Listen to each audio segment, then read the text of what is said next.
And then we see the screw up, and then we're like, well, I guess it is what it is, and we're not holding their feet to the fire. We need to start holding them accountable for these type of things because, okay, a lot of us were suffering, because all of this that was going on because of the whole SNAP thing, but a lot of communities were coming together to help their fellow neighbors. I seen hundreds of videos of people opening pantries in their own home. Here in New York, I saw a couple of people leaving tables outside with food. With food outside, with cereal and canned goods and all this, people were coming together. So like that, they wouldn't screw us over, so people won't be. But once again, she said it. They throw the rock out of their hands. Like it's crazy, man. We need new blood. Some of these old heads, I'm sorry to say it like that, they're not for us. Yep. And like she said too, a lot of them are being paid by AIPAC.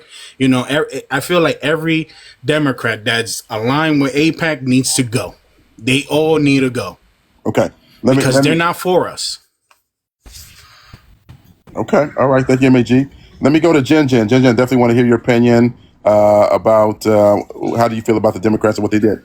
Good morning, by the way. Good morning. How's everybody doing this morning? Can y'all hear me? Good. Yes, Okay. So I definitely disagree. Okay.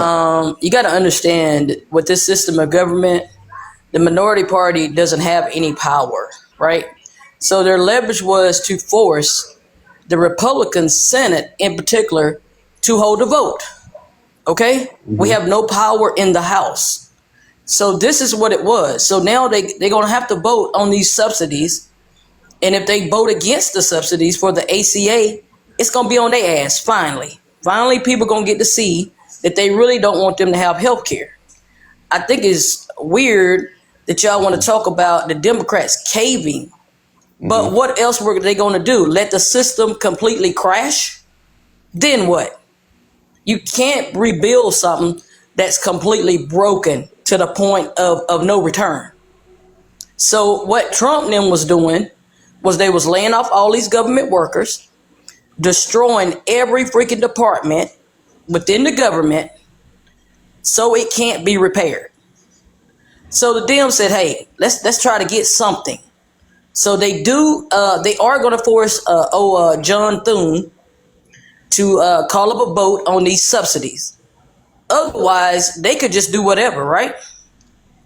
Now, people need to understand that even if these Democrats hadn't voted to open up the government, the Republicans could have done away with the filibuster, which is what Trump was calling on them to do last week.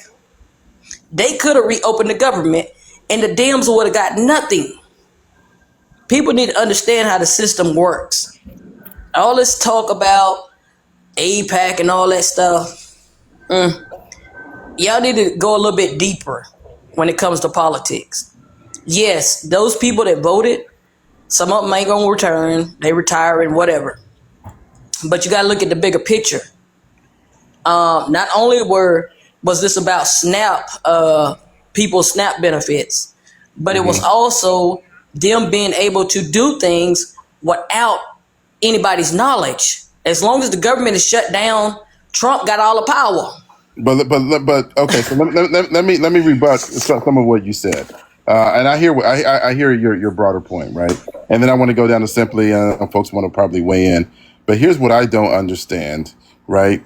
All they got on healthcare, and I think we both would agree, right, that healthcare is one of the biggest drivers of what's going on. Okay, and all they got from Republicans was a promise to put the subsidies up for a vote for the Affordable Care Act in December. I personally don't think the Republicans care about the Affordable Care Act and want it dismantled. I don't think they care about how they look if they do that or not. And so I hear what you're saying, but I mean, we'll see, right? I could be wrong. We'll see how they vote in December potentially, but I just don't think they already don't care. I think you gotta take go ahead, consideration. and then I want to go to something. Go ahead. Your thoughts. I'm gonna be real quick. Then I gotta drop. I'm at work. Okay. You get. Let's understand something that the Republicans most of the people who use that marketplace subsidy are in red states. So they've been lying to them all this time and telling them that the Dems only wanted to insure the undocumented people, right? So if they don't, if the Republicans don't vote to give those subsidies back, then those red states will finally see that it's not the Dems, that it's the Republicans that's supposed to represent them who really don't want these subsidies. And that is going. That's where that's what we need. We need them to suffer the consequences for voting Republican. But don't you think, right? But couldn't the same thing be said about SNAP, right? Where a lot of folks in the Republican states utilize SNAP, and when SNAP benefits got cut, that should have been. Look, you can't even put food on your table. I mean, listen, healthcare is very important, but there's nothing more important than food, right? And so, shouldn't they have seen it? I just feel like a lot of people that vote Republican will never see it. I don't care what you do to them. That's my. But go ahead. It's only about 42 million people out of 350 million, right? So it's the poor, it's the working poor. Okay, the majority of people don't get SNAP benefits because they're generally above the income level, right? So that, I mean, although that would have affected the market, it would have took a long time for it to actually filter down, and that's the difference between that and the insurance. By not extending these subsidies, that's going to affect more than the people who receive them, right? Because we already know without the ACA, the cost for insurance was going up, and up. All it did was curb it. So when the insurance companies start sending people letters saying your premiums are going to double or triple, that's going to affect more people versus SNAP benefits. That's all I'm saying. But I appreciate you guys. I'm gonna be listening down in the comments. Absolutely, Thank you so much for coming up. I appreciate you. Simply, what do you think about what Jen said? I have a lot of thoughts because I'm still processing. But I will say this, right now, I just felt like the whole thing was to get people into, to get the Democrats into a chokehold, if you will, pushing them into a corner because it's a lose-lose position. Either refuse to compromise and get blamed for the shutdown that hurts Americans, cave to demands, and appear weak. I don't agree with what they did at all. I don't. The shutdown, we know that it crippled the healthcare funding, right? SNAP benefits, veteran services. You see what's happening at the airports. So I know people were looking like, hey, we need to get people taken care of now, but rush to get them taken care of now just for them to perish later. I'm looking at this from the viewpoint of someone that deals in insurance, and I'm seeing that they're wanting to privatize everything. This is not good. This is not good. You have to look at the bigger picture. And like I said, I agree somewhat with what she was saying, because even like John Fetterman, I mean, do we need to have that discussion? I know he's supposed to be a Democrat, but do we need to to have that discussion? Yeah. Okay, so I didn't expect anything from him. But what I will say, for those that are constituents of these Democrats that decided to do this, contact them. Because I can tell you that there are Democrats that did not agree with them, but we have to figure this out because we have to get through this. We have to figure out a way through this. And, because there are a lot of people that are on medications or different therapies that are crucial to them being alive. And I just can't wrap my head around, that people don't care enough to make sure, or like you said, I feel like everyone has the right to have health insurance to get care. Absolutely.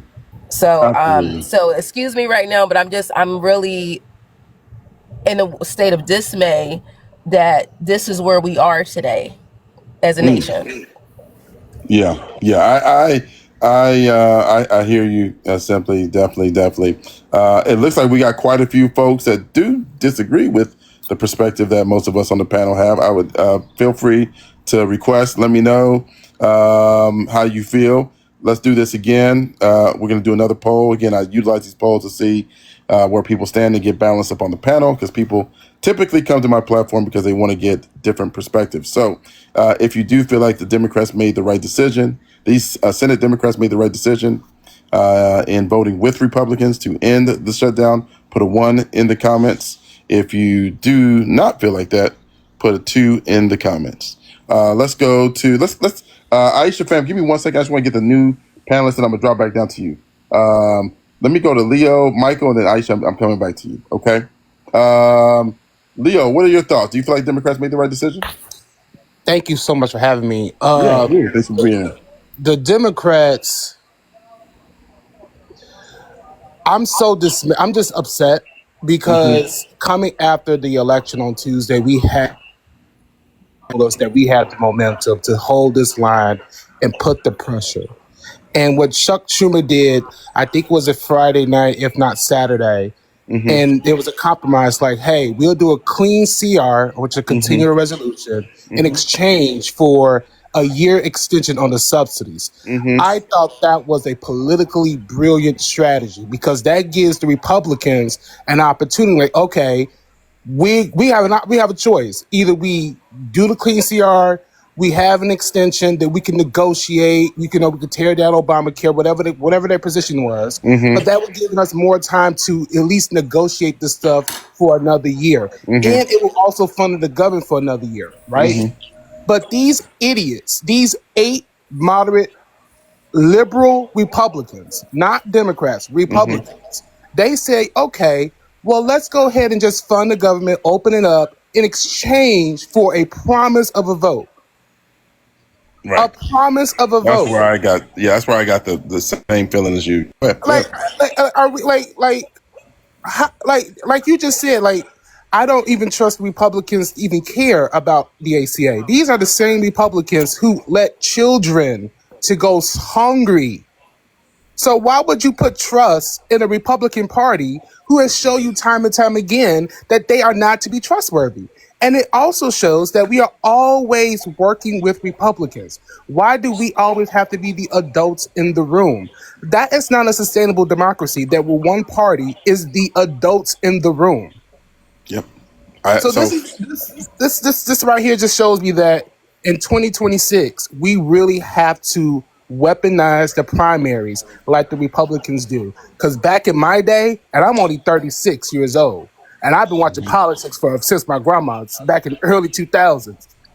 If the Republicans step out of line of George W. Bush and his party will literally embarrass that person and find a primary opponent to have that person go up against that person and make that person fight for that seat. And I feel like as Democrats, we have to literally utilize this primary in 2026 to get rid of the old guard. I understand that these 8 Democrats are not up re-election, so they have no skin in the game. Like my senator in Durban, and I contacted him, and they hiding behind that message, oh, the government is shut down. So I left a message and give them peace of my mind. But back to my point is that we have to literally start getting involved in these primaries. We have to let these people, every last Democrat, whether they're progressive, moderate, conservative, whatever they are, we have to literally hold their feet to the fire and push them. And if we have to primary the fuck out of them, because we have to get these people out of the office. We would never get what we want if we continue to be beholden by liberal Republicans. Liberal Republicans. That's my message for today. Thank you, Leo. Let me go to Michael, and Aisha coming to you next. So we're going to do Michael, Aisha, MEG, and then we'll get some new folks on. Michael, good morning. How do you feel about what's going on in Washington with the shutdown? You know, it feels like the Democrats have finally done something well. Okay. This temper tantrum, stomping your feet, not passing this continuing resolution. I mean, look, guys, the bill was passed. There are consequences to elections. That's what everybody always says. During the Biden administration, a lot of I'm obviously a Trump supporter, Republican. We were very upset with the Republicans for not. I got to hand it to the Democrats. They do put up a fight, and they do. I mean, they shut the government down for 40 days. I got to hand it to them. But we were mad that the Republicans weren't doing anything. Biden passed everything he wanted. He got everything he wanted. And I mean, some of the stuff was blocked by the Supreme Court, and that's just the way it goes. But as far as legislative, Congress, they had the majority, everything got passed. The Republicans said, let them govern. We know that they have bad ideas. We know that they're going to be bad for America, but they have the majority. We could filibuster and all that stuff, but let them govern. And they did. And it was a disaster, and they got cremated in the latest election. I think the Democrats, if the Republicans are so bad, so evil, so bad for America, if you just let them do what America, frankly, voted for them to do, and it's a complete disaster, they will get voted out. But this delay and there are 3,000 cancellations of flights. The air traffic controllers are retiring because they're sick of not getting paid. It's not good for the government to shut down like this over a sticking point. The ACA subsidies are going to end and everybody's premium is going to go up. If I was a Democrat, I'd say, let them. This is a Republican's idea. When everybody freaks out and their premiums double in January, they're going to be pissed and they're not going to vote for the Republicans. But Michael, let me to that point you just said, because that's exactly what my follow-up question was going to be for you. And then Aisha, fam, I'm coming to you next. How do you personally feel, right, as a Republican, about these healthcare premiums going up, and along with the premiums going up, the subsidies being cut? Obviously, you're a respectful person. You've been very respectful on the panel. I'm sure you care about healthcare and people. I'm not going to gaslight you. I'm sure you do care about it. But you have to see, right, that if the subsidies are gone and the premiums go up, how is that sustainable? What's your opinion on that? Go ahead. It's not. It's terrible. The entire system, if for 4 people that are relatively healthy to have mediocre, this insurance isn't even that great. You still have big deductibles to pay whenever you have services done. For a family of 4 making, $100,000 a household, I think the premium's like $2,000 a month. That might be cheap. That's not a good deal. That's terrible. I mean, and then it's going to go up from there. Most people, we don't have insurance. I just put away $1,000 a month and pray that nothing bad happens. Because if it does happen, I'll just get it done and not pay it, I guess, because I can't afford it. These people can't afford it. I don't know who is going to pay $1,800 to $3,000 a month for insurance that hopefully they never use. You're right. It is unstable. But that's the system the Democrats put in. They put in the ACA. Obamacare is 100% the Democrats' idea. And they're like, oh, well, poor people now have insurance. Yeah, but everybody else is paying so much more for it. It's I don't even know where the math comes from, honestly. They're so high. Where's all the money going for all these premiums? Well, I can speak on that, and then Aisha, I want you to come in. Remember, right? The health insurance premiums are a reflection of the healthcare market and the inflation within the healthcare market primarily, and then also, right, a reflection of the morbidity and mortality of the general public. I don't know why we don't just build more hospitals and say, hey, here's a new hospital, go there. It's the free hospital. Is it great as, MD Anderson and all these fancy places? No. But if you break your leg, it shouldn't cost $10,000 for you to fix a broken leg. No American should go bankrupt for health care. Yeah. I think we both agree on that. And so, I don't think real insurance, quick. The entire concept of healthcare through insurance is nothing. You can't even touch it. It's a concept. It's fake. Right. Why don't you build more hospitals or make hospitals take patients at lower you have to pay. You have to say, it's socialized medicine. And I think there should be. You're describing. I'm gonna say this is not very Republican of you. No, but you're describing like single payer. Yes, you're 100% right. No, see, that's what I'm saying. This whole single payer. No, you pay the bill. You pay the bill. I pay the bill. We individually pay the bill, but the bills are too damn high. That make them go low, because I don't know why an outpatient, hernia surgery would Yeah. cost $5,000. That should cost $500. Right. You're in and So out in an let me, hour. let me, yeah, real quick, Mike. Let me go down to Aisha. Aisha's been waiting, but Okay. I appreciate your comment. Thank you for your time. Yeah, of course, man. Aisha, and then I want to go to MAG, and then I want to get up to 7.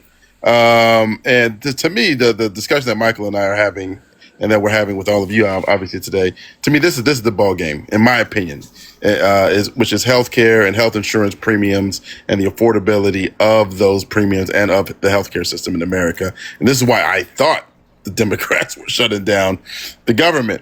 But let me go, Aisha. What are your thoughts on what Michael said or what you've heard on the panel so far? Go ahead. Well, I wanted to go back to the one guy, but he left. Okay. About and it's all connected, but about how APAC is not important. No, it's very important because they're a lobby for a foreign country, and so think that two things are right. I think it's a right to eat. Eating is a right. Everyone should have food and a right to universal health care. Because if I'm spending my taxpayer money and you're Smitty and everybody on this panel to pay for somebody, another country to get free health care and we can't get free health care and we literally can afford to get it, that's a problem. The Democrats caved. I don't know how they're walking with no spine. I really don't. Because Chuck Schumer knew when you asked Chuck Schumer who he voted for in the New York primary, mayor's race, he couldn't even say because he didn't vote for Mandami. Period. So again, like I always say, the Democrats are controlled opposition. They knew what was going to happen. The shutdown is not because of the Democrats. The shutdown is because of the Republicans. That's why we shut down. And I think that if they had told the line, I know people in January, it's going to be shut down again. What did we win? They're going to do the same thing again. We won nothing. We lost. And that's the way I feel about it. We lost. We didn't win anything. And I think that the country is going to probably, like I said, I was reading and it said, did you hear about that, Smitty? That What's that? again, it's going to probably shut down in January. Oh, the end of January, January 30th. It started over the end of January, and and we're going to be right back to where we were. Am I correct? Potentially. I mean, it's funded through that time, potentially.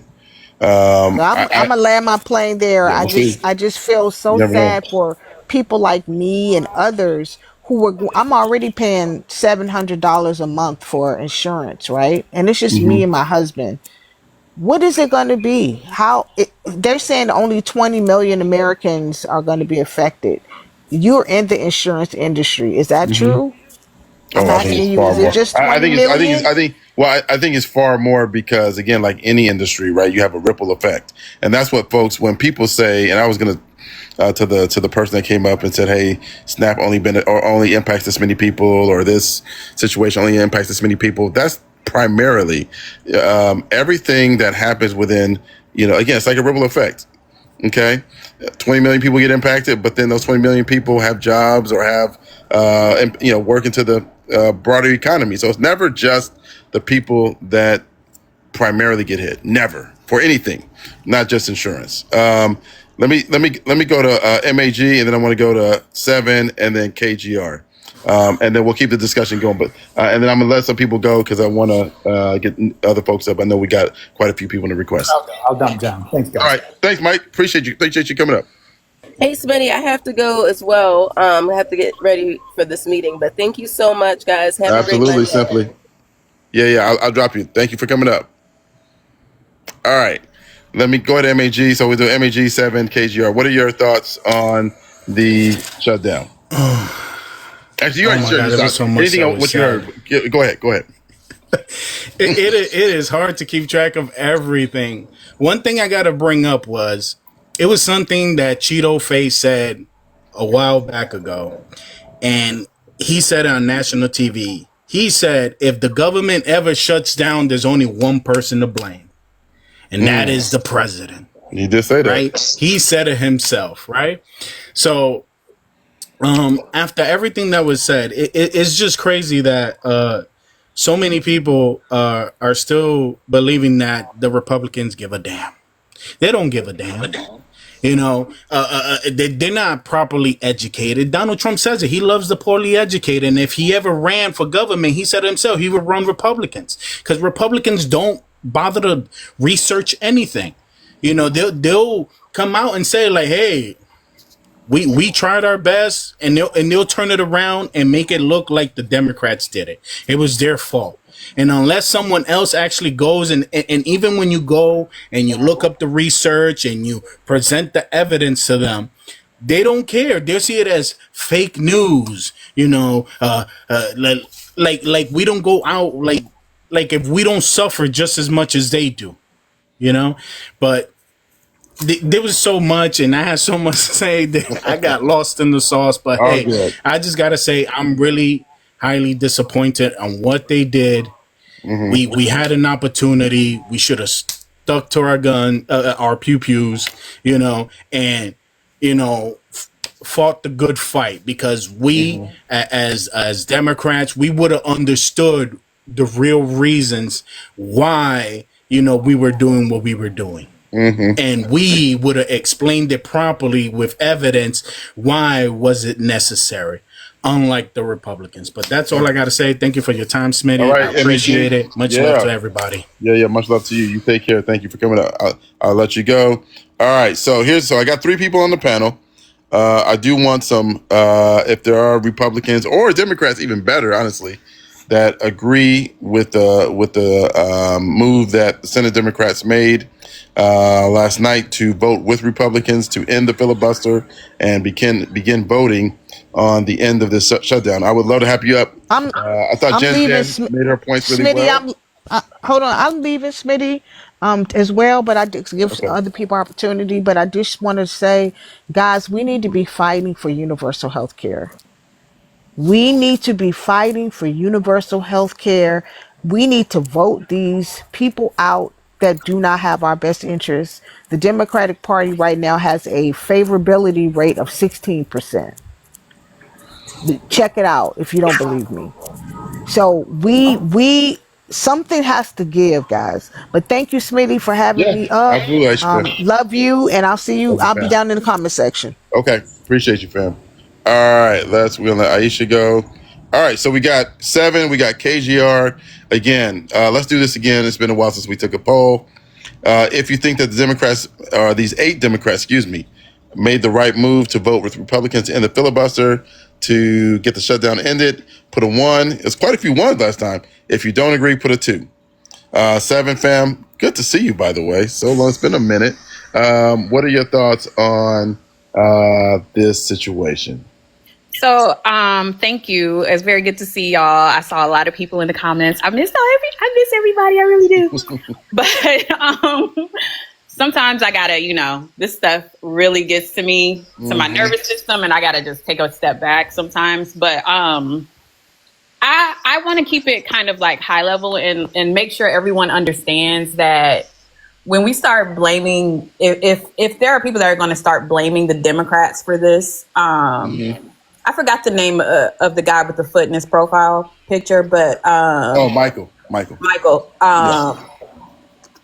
I was going to say something, but yeah. So I hope that he continues saying that he agrees with what the Democrats did as we go forward. But I doubt he's going to do that. And I'm not saying this because I like the Democrats, because I really actually do not agree with most establishment Democrats. I really, really do not. But I want us to understand that the way we voted last November is the reason that all of this is happening. And I want to keep it let's keep it really, really high level. Like I said, I don't agree. I wouldn't even call myself really a Democrat, but I did vote for Kamala. You know what I mean? So I will say that to keep it, just let's make sure that we're not saying that, blaming everything on the Democrats to the point that during the midterms, people are like, well, the Democrats caved, during the and they should have done this and everything like that. So we had a big win November 4th. with the way the country voted, and I just want us to keep that momentum. And that's just the high level version of what I want to say. But I just want to make sure that we're not framing this as a loss for the Democrats, even though, you know, some of us are a little irritated with what they caved on. I guess I don't want to use the word cave, but we're a little irritated with what they caved on, because I completely agree. Like, what was proposed is much better than what we got. But I just want to keep our hopes up and keep our momentum going, and make sure that we're not starting this whole thing that we did last November, where we're trying to find in fighting and stuff like that. Exactly. Okay, that's interesting. Okay, no, I appreciate you, fam. Thank you for that take. Then we're gonna go to KGR, Mike, and then Julio. KGR, fam, I definitely want to hear your opinion on this situation. Absolutely, how you feel? I'm irritated, but at the same time, this is how I'm looking at it. I think it's stupid because I literally called Tim Kaine and left a very mean voicemail on his cell phone, personally. But at the same time, yes, we will be back in the same position in January. But the thing that's going to make it really awesome is that in January, those premiums are going to spike because the ACA payments end in December 31st. So for a full month, people will have the skyrocketing premiums. And then that actually gives people a little bit more leverage, because then they're going to see that it wasn't a joke when Dem sat there and said, no, this is going to be bad for you, and it's going to harm them. And I think that the thing is, too many people aren't harmed enough for them to change their minds. I'm also sick and tired of everyone expecting Dems to be the grown-ups and allow the Republicans to be toddlers. And I'm sick and tired of the toddler behavior and no one holding Republicans accountable for the fact that they hold SNAP benefits hostage, which is against the law. And then you have Dems who won't toe the line and stand on business. Now, I think this is also a great time for us, specifically in the Dem party, to sit there and start finding progressive, hardcore candidates to run against these old MFers.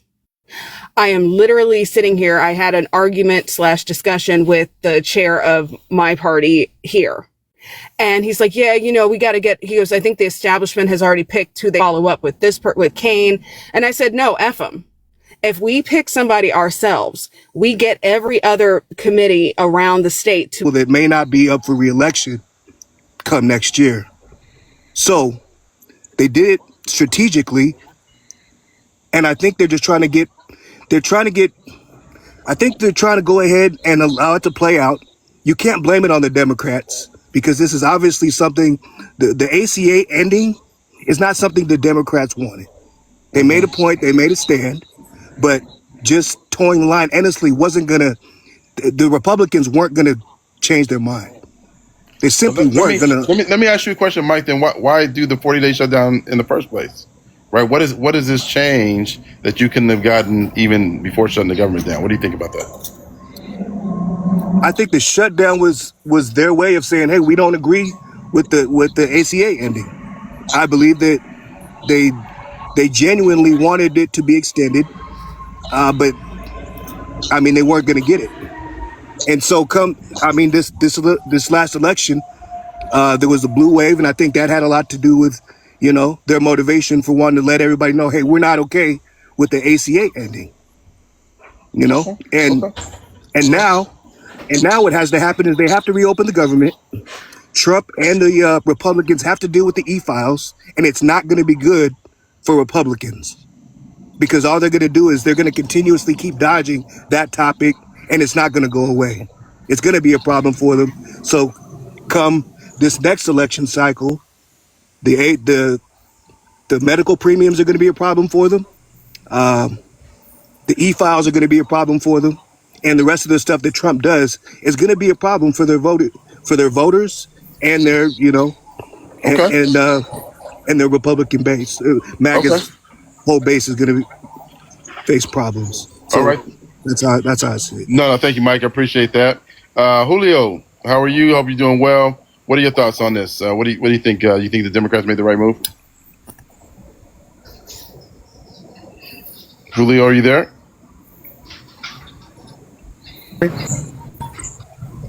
you hear me now? Yeah, there we go. Got you. Yep. I was saying, I think it's about time that the Democrats learn to bend the knee to the Republican overlords and fall in line.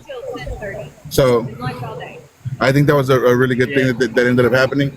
Can I get hang on, give me just 1 second. Yeah. All right, let's do this. Let's go to Pink. Julio, give me I'll come back to you. Let's go to Pink and Lovely, and then we'll go back to Julio. Okay, Pink and Lovely, what do you think? Hi, good morning. Good morning. The moderator requested me up. Yes. Oh, okay. I'm just kind of doing some desk work and listening to Political Lives, and I am conservative, and so I do support the conservatives on this. I don't have a background echo, but I think the person above me does, just so you know. Oh, okay. Real quick, Jordan, Mom, fam, can you mute for me if you don't mind, fam? There we go. Go ahead. So, taking all the emotion out of it, the federal debt surpassed $35 trillion in 2025. It's not sustainable for our children and our children's children, right? So we couldn't continue to pass these quote unquote clean funding bills without reform, right? So when the Republicans argue about like a temporary shutdown, it is a short-term disruption to avoid long-term financial collapse. That's the big picture. So when you think about the Congressional Budget Office and how they've repeatedly just kind of talked about interest or national debt, it's the long-term picture that I feel like a lot of Democrats or liberals aren't seeing. We have to take accountability. There's a lot of inefficiencies and waste President Trump has exposed.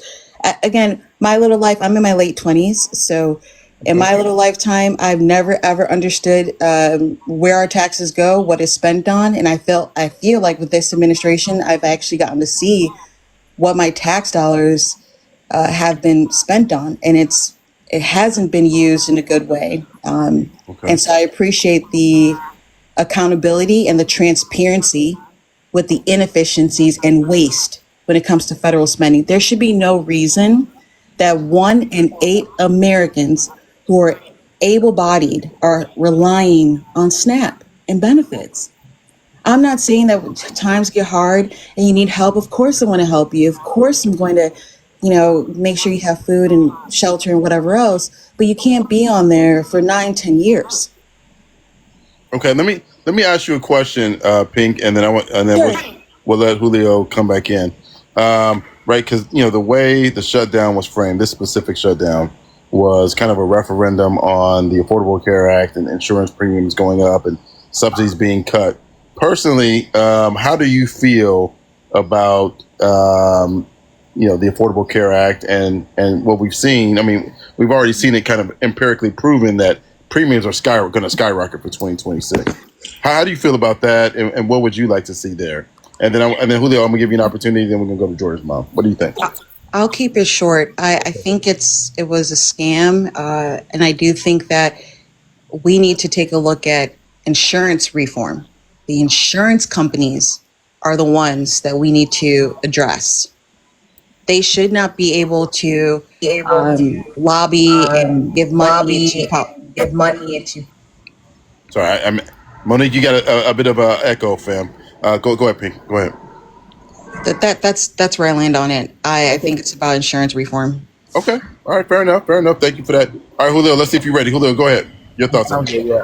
So, in all honesty, I know I made the joke about bending the knee, but the reality is that this whole shutdown was more about trying to get money back into the insurance company. I'm sorry. We didn't have ACA before Obama, and people were getting along fine. And I'm not saying that we should not insure or cover or treat people. I definitely think that we should have a different system in place where we can help people because people deserve medical attention, and frankly, it's too expensive. But what happened to college when we started subsidizing student loans? The price skyrocketed because the universities realized someone else footing the bill. and that's exactly what was happening here. But You look at the top donors that are donating to Chuck Schumer, Obama, Hillary Clinton. They're all insurance companies, and so you're asking me like, why are they holding the government hostage? Is because they want the money back into the ACA. The insurance companies literally made so much money after the ACA came in, and it's not like our health insurance in this country is great. I mean, we still make jokes about it in every movie, every TV show that you're covered for a Wednesday, but you got hurt on a Tuesday, so you can't really be seen, or you're denied coverage because of XYZ. Insurance is not healthcare. That's what people need to understand. Insurance is not healthcare. It is a promise to healthcare, and time again, we have seen that promise is never fulfilled on, a lot of times by our own insurance companies. And so when you're saying here, hey, we're going to go ahead and let people starve, we're going to cut off SNAP, we're going to get people off of work, we're going to disrupt our entire system to make sure that this insurance company gets their money, that tells me where Democrats' priorities really lie. And they're framing it to their voters and their constituents like, oh, they're coming after your health care. You don't have health care. You have the promise of health care. And like, that's the problem.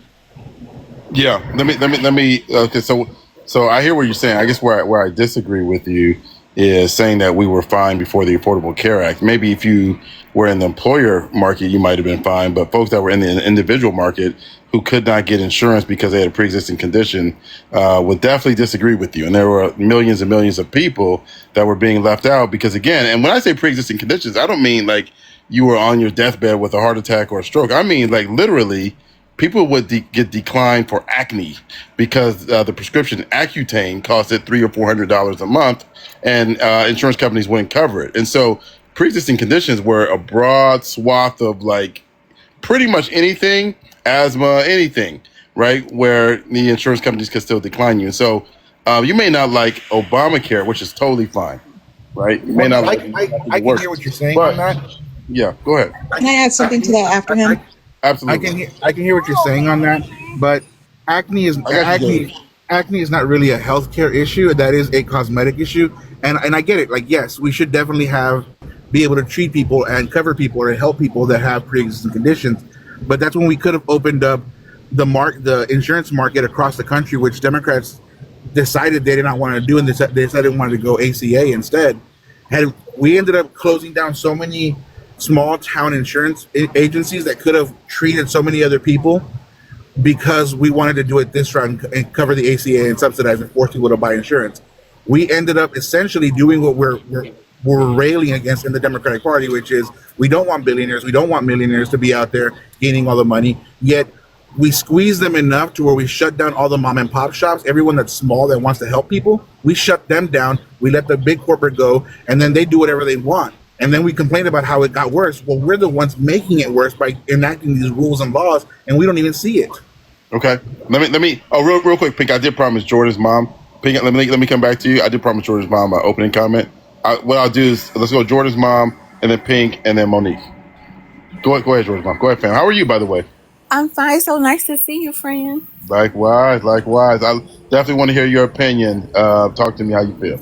So listen, let me see if I can make this succinct. So in the healthcare industry, there are some things that we need to bear in mind. It is the insurance companies who have made this an impossible situation all the way around. If you all will recall, it is insurance companies who determine whether you can have a particular test or not. They determine how long you can stay in the hospital. They determine what they will pay. They determine what your deductible will be. Let me give you a good example. There is a welding company. This welding company was in business for more than 50 years, insuring all of the men who work there and their families. There was a particular time when they had a project, and in this project, they hired a bunch of new people. Let's just say this welding company has 500 employees, but because they had this new project, these new reactors that they were building, they had to hire on a new set of people, 100 young, bright men. And those 100 men were there. Let's say they were there 5 years. When you bring on 100 young men between the ages of 20 and 22, at some point, they're going to marry and have children. This company ended up having their healthcare plan canceled for the entire company. Do you know why? Because the insurance company said they had too many women having babies for such a small quantity of people. The insurance company had the ability to cut off the insurance to the entire 600 people. At the end of the calendar year, they had to get another insurance company. The problem we have in this country, is that the corporate America has more push, more influence, more power, more say over healthcare than an average American. These are the policies that lead us to where we are now. The other thing I would say is this. It is not unreasonable for anybody in this country to believe that if we are indeed the shining city on a hill, it is not unreasonable to think that all of our tax dollars should result in every American being covered by health care. We're the only advanced country where health care is not a right. The only advanced country where healthcare is not a right. We're the only advanced country where tuition is not by and large paid for by the government in a very developed country. We have privatized our education, which has resulted in us being where we are now. Because if people understood how economics work and if people understood how education elevates them out of their current condition, they would be upset and they would demand a more cheaper, affordable education option. They would demand that for their kids. But instead, what we have done is we have convinced people that we can return to the Gilded Age where manufacturing is king. We are no longer a manufacturing company. The lies only work when the people are uninformed and not well read. And I'll just park right there.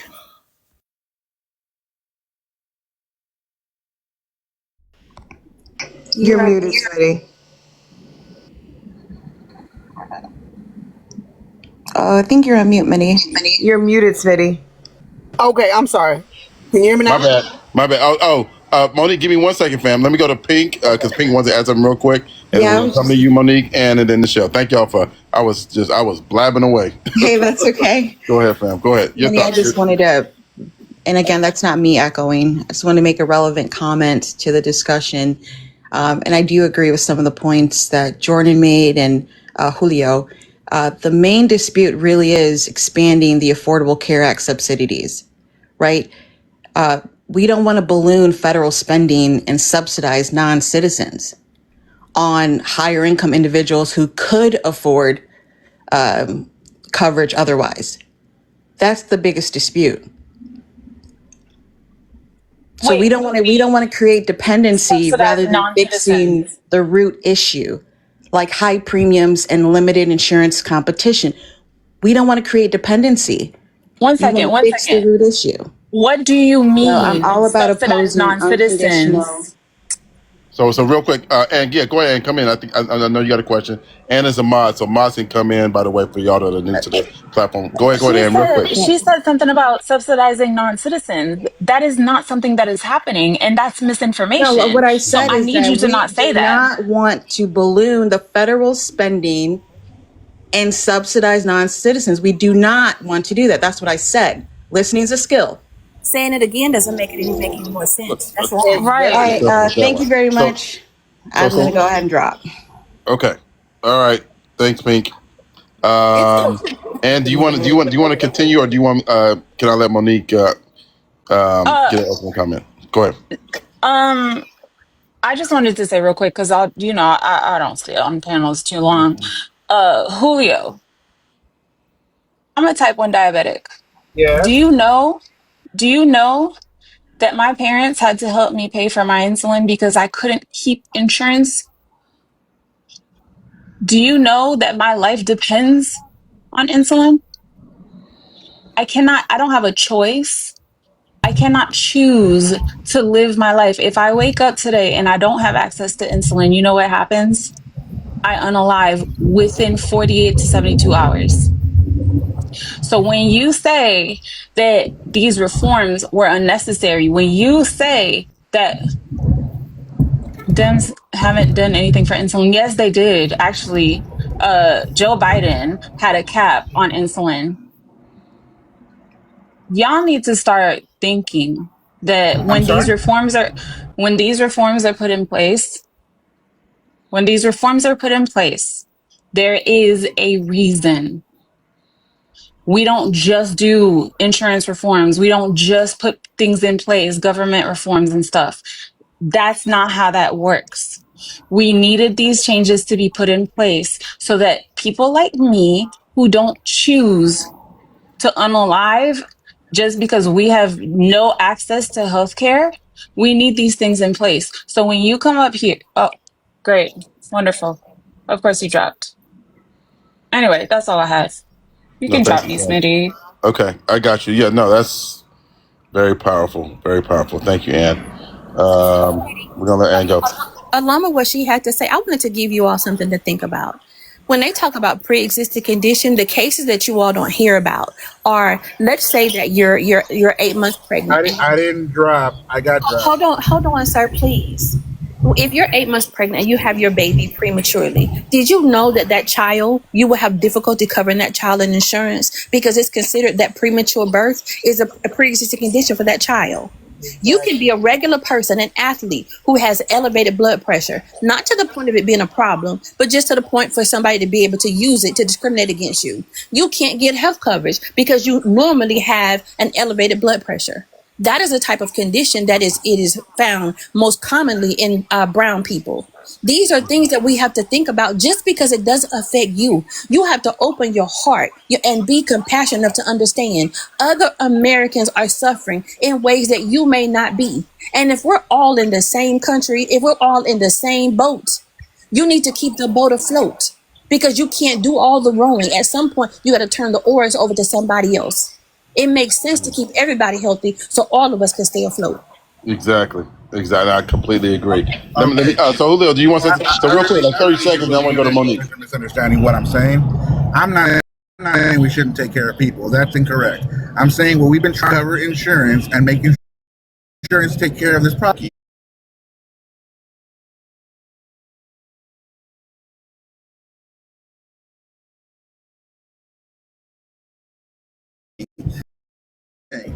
Are there other avenues for us to take care of each other? There are absolutely other avenues. We don't explore them. Why? Because it's easier to say, hey, we're going to give everybody insurance. Insurance is screwing all of us.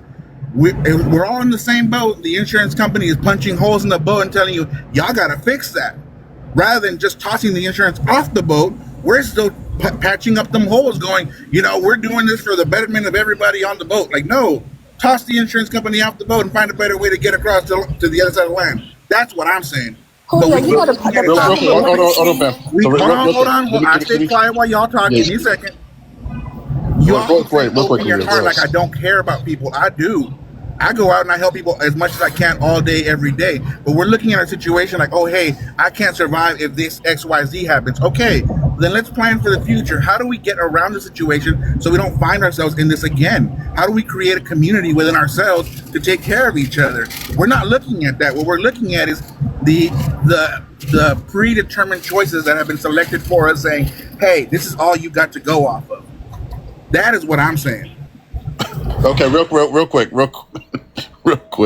Y'all in the comments are killing me. All right, Monique, let's let Monique come in to get an opening comment. Monique has been waiting patiently. Then we're going to go to Nichelle, get Nichelle's opening comment.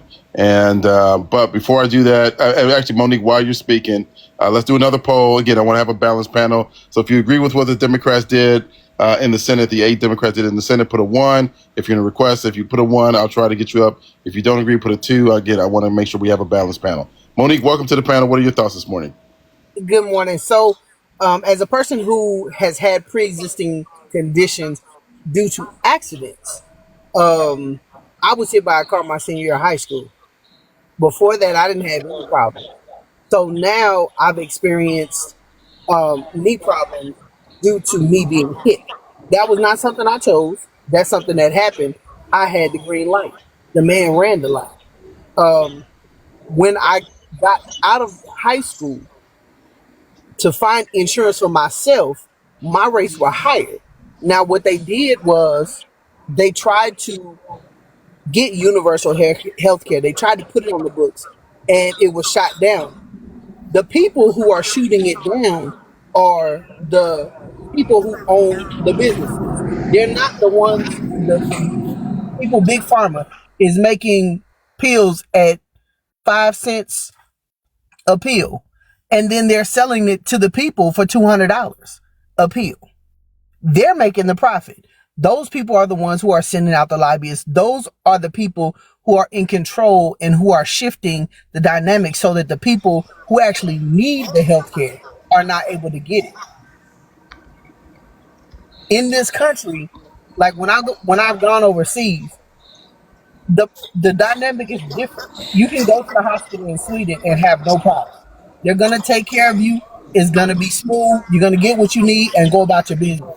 Um, I hear people keep saying that we're taking care of undocumented people. The only place as an undocumented person that you can get health care immediately is the emergency room. That's it. Outside of that, you can't just come with no documentation and be treated. You have to have some form of payment, something, some kind of ID, some kind of something. They're not gonna just take you and just now I got a regular primary care physician and I don't have no insurance and there's no way that you can pay cash. If you look at what's being closed now that Republicans are doing all kind of weird stuff, those rural hospitals, like the ones in Alabama, Mississippi, Georgia, the backwoods in Arkansas, those little hole in the wall primary care facilities, the patient first, are being shut down because of all of the cuts they want to make. If the people in those rural counties, those rural cities, don't have adequate health care, even at the little urgent care, they're going to die out. And that's where the Democrats are saying, listen, we can't keep doing all these cuts. We got to make sure that our people, especially in those little hole in the wall places. I lived in a place in Benton, Arkansas, where black people lived on the other side of the tracks, up the hill, literally. And I was like, wait a minute. I worked in the hospital as a medical assistant. And they were like, oh, wait, you're new. What, how do you know I'm new? Because all the black people live up the hill on the other side of the tracks. And there's only one hospital in that whole county. That hospital is threatened to be shut down. Exactly. And if we don't have, if we take the money out of big pharma, out of the big banks, the big insurance, all these wealthy folks, and bring it down to a level where the everyday person, the low income person, can eat, can be taken care of health wise, we're gonna have a problem. Yeah. I completely agree with you, Monique. I think there are a lot of people that just don't understand all the ramifications of what this will all mean. So they've not seen outside of their bubble. Yeah, no, exactly. I'm grateful that I got to live in California where things was cool, and then I moved to the country, and I got to see exactly how blessed I was. Absolutely. No, I can imagine. No, I appreciate that, Monique. We're going to go to Nichelle. Nichelle, welcome. Good morning. Everybody's, I'm sure, so happy to see you here on the panel. And talk to me about what you think about this, and certainly some of the other stuff going on with you, fam, if you would like. But what are your thoughts on this? Absolutely. Thank you, Palinata. This is critically important to me, Smitty, and thank you for having me up, and thank you for having this conversation. And this is affecting me in real time. For those of y'all who don't know, I'm literally bedside with my daughter right now. She's in the ICU. She is battling a very, very serious bacterial meningitis. She has a shunt. So when we talk about pre-existing conditions, I'm very aware of this. Healthcare and the ACA is critically important to me and important to us. And it's affecting us right now. And Smitty, when I saw the news, my heart just sank because of what it potentially means for us, in real time. We've been in the hospital since, 2 weeks was yesterday, so October 26th, and we just got the news that she'll at least be here until the end of November, possibly early December. And what that means is, and then there, of course, there's all the follow-up care and everything after that. So we're looking at huge premium increases if they don't get the subsidies, if they don't negotiate on that come January 1, right?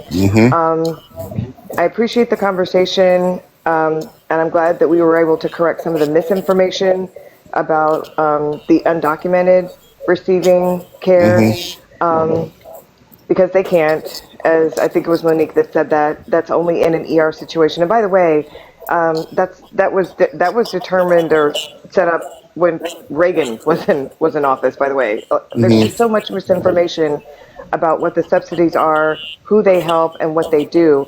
And I, for one, am grateful for the subsidies, especially for situations like my daughter, who, if you can't get insurance through your employer, which that's a whole debacle, that's a whole conversation to had.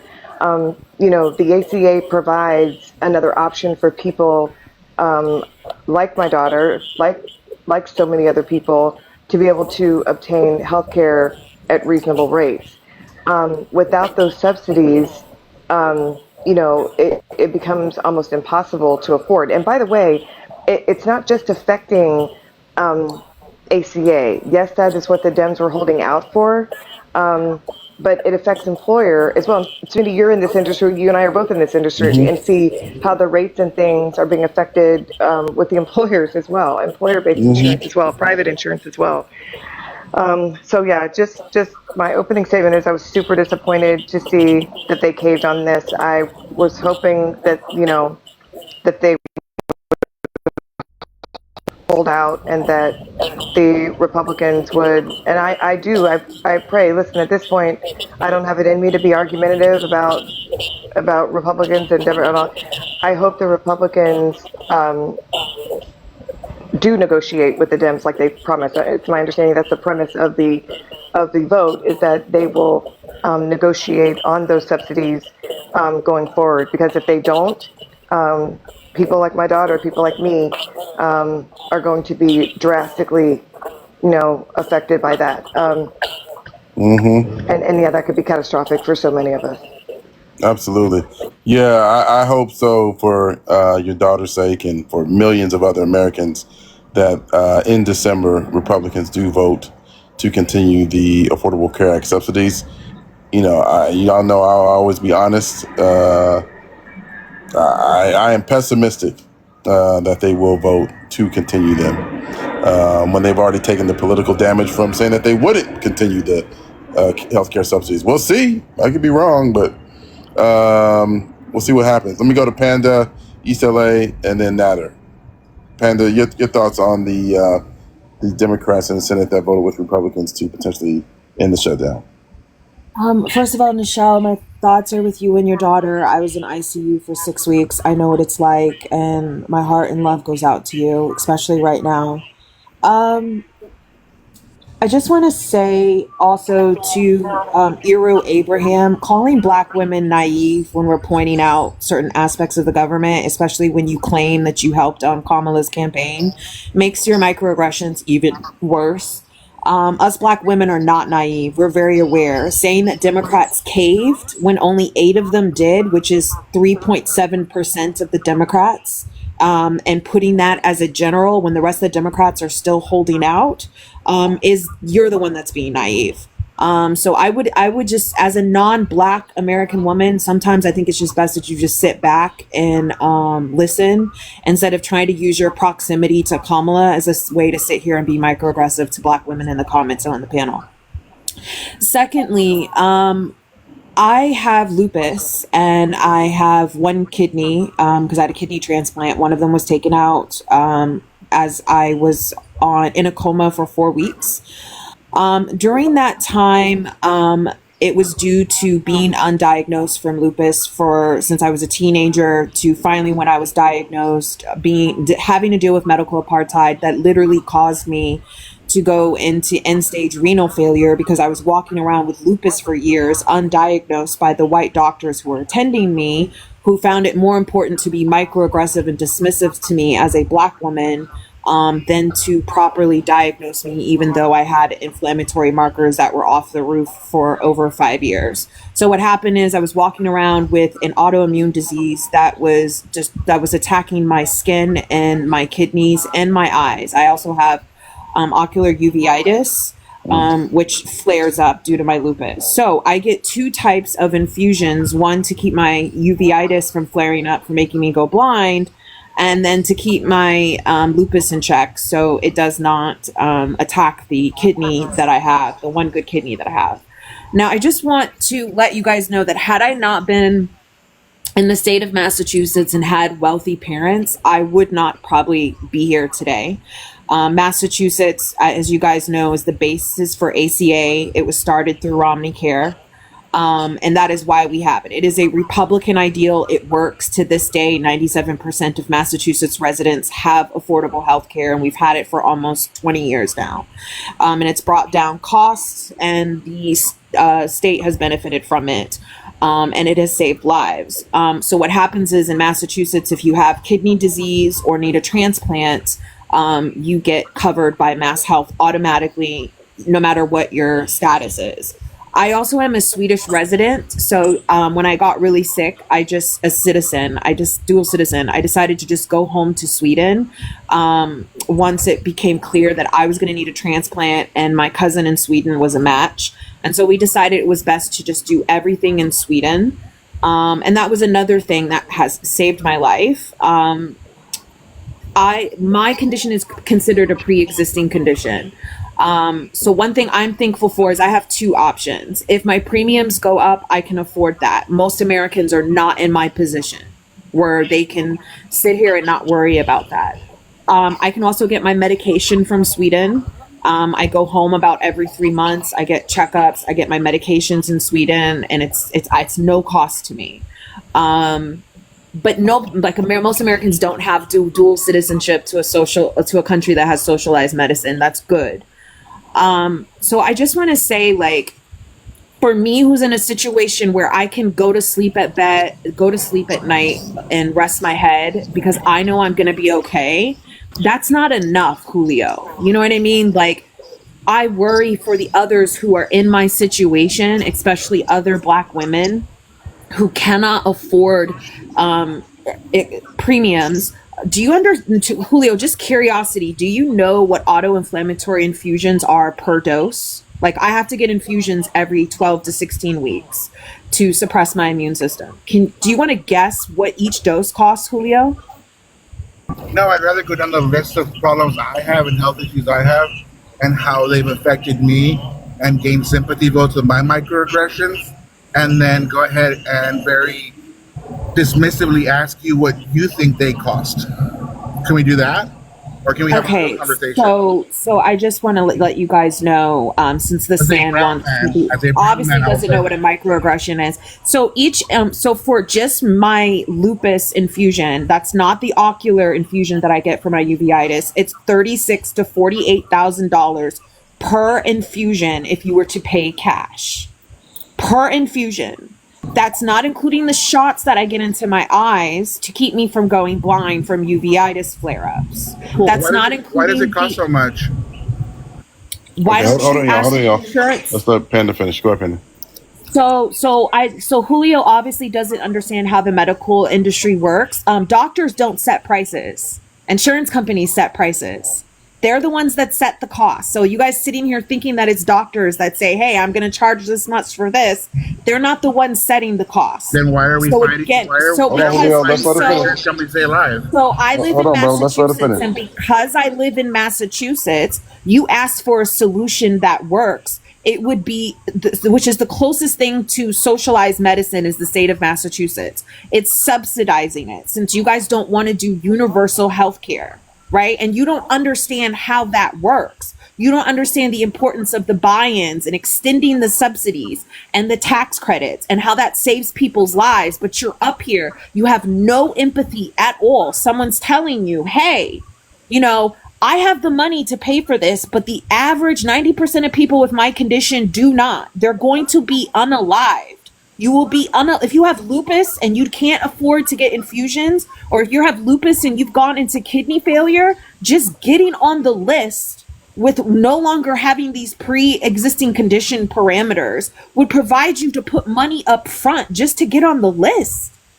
And you're not understanding that. You're also not understanding how medical apartheid plays into the fact that Black Americans for years were taken off the list and were even denied kidney transplants because of faulty and racist kidney function tests that come to find out have nothing to do with your kidney functions and were erroneous and were just based off of the fact of your skin color. So you're coming up here being microaggressive about microaggressions and not understanding what microaggressions are, or having no clue about how many Black American women lose their lives every day due to medical apartheid, and how the ACA has at least created situations where they can have access to doctors and reduce that chance of dying from a medical apartheid. And you're just sitting up here having no empathy. The woman below you just told you that her child is in ICU with meningitis, and that was your response when I asked you if you knew what the cost of an infusion dosage was. You just had a woman come up here and explain to you being a type 1 diabetic. Like, I don't think you understand all the other issues, the secondary issues that fall into place for a type 1 diabetic who can go to sleep and just have her glucose fall and lose her life. And you're just sitting here being so unempathetic about it. And you just want to throw the whole system away.